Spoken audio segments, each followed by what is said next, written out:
সাম্প্রতিক সময়ে পাকিস্তান নানা সামরিক অভিযান পরিচালনা করছে। সন্ত্রাস বিরোধী অভিযান থেকে শুরু করে সীমান্ত নিরাপত্তা সবকিছুতেই রয়েছে ইসলামী ভাবধারার ছোঁয়া।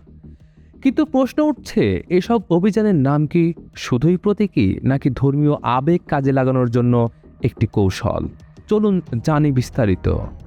2014 সালে চালানো অপারেশন জব্ব-ই-আজব ছিল তালেবান বিরোধী বড়সড় সামরিক পদক্ষেপ। এর নাম এসেছে নবী মুহাম্মদ সাল্লাল্লাহু আলাইহি সাল্লামের ঐতিহাসিক তলোয়ার আজব থেকে।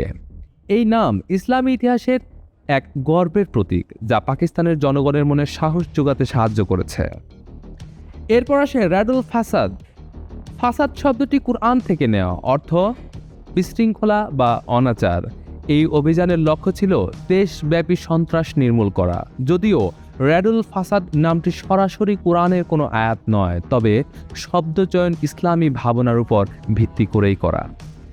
2024 সালে চালু হয় আজম-ই-ইস্তেহকাম, যার মানে স্থিতিশীলতার সংকল্প। সরকার এই নাম দিয়ে বোঝাতে চেয়েছে দেশের স্থায়ী শান্তি ও দৃঢ়তা। এখানে আবারও আরবি শব্দচয়ন, আধ্যাত্মিক মূল্যবোধের ইঙ্গিত দিয়ে জনগণের সমর্থন আদায়ের চেষ্টা।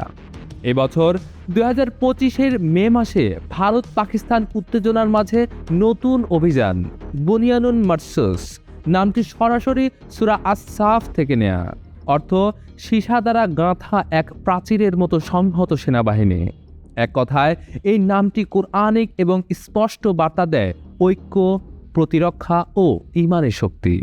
বিশ্লেষকরা বলেছেন, পাকিস্তানের সেনাবাহিনী কৌশলগতভাবে ধর্মীয় আবেগ কাজে লাগাচ্ছে, যাতে বাহিনীর মনোবল বাড়ে এবং জনগণের সমর্থন মেলে। তবে এটিও বলা যায়, সব নামই কুরআন থেকে নেয়া নয়। কিছু এসেছে ইতিহাস, কিছু এসেছে সাহসের প্রতীকের মাধ্যমে।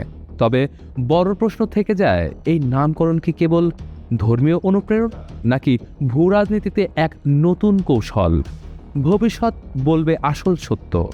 এমন আরও আন্তর্জাতিক খবর পেতে চোখ রাখুন ডেইলি মিন্টে।